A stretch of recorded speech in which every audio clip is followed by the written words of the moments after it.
சின்ன பிள்ளைக்கெல்லாம் திருவிருந்து கொடுக்குறாங்களா? நம்ம குமரி மாவட்டத்திலையா? பெங்களூர்ல கேள்விப்பட்டிருக்கேன், சென்னையில கேள்விப்பட்டிருக்கேன். சத்தியத்தை தெளிவாய் உடைத்து முழங்கின நம்முடைய மண்ணில் இப்படிப்பட்ட நரிகளா? இந்த குழந்தைக்கு என்ன தெரியுமா?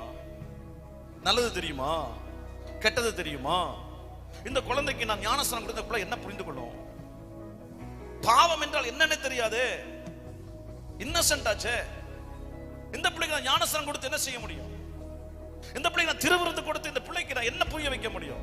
ஞானம் வந்த பின்பு, பாவத்தின் கூரை அறிந்த பின்பு, அது எனக்கு வேண்டாம் என்று மனம் திரும்பி வருபவளுக்கு கொடுப்பதுதான் ஞானஸ்நானம். என்ன கொடுத்தாலும் சாப்பிடுவா, இவளுக்கு ஒண்ணுமே தெரியாது. இவளை சீஷத்துவத்தில் வழிநடத்த வேண்டும். சண்டே கிளாஸ்ல ரெகுலர் பண்ணணும். அந்த டீனை கிராஸ் பண்ணி வரணும். டீனை கிராஸ் பண்ணி உலகத்தில் இருக்கிற எல்லா பாவத்தையும் அறிந்து அது எனக்கு வேண்டாம் என்கிற மனநிலைமையில பெற்றோர்களும் ஊழியர்களும் வளர்த்த வேண்டும்.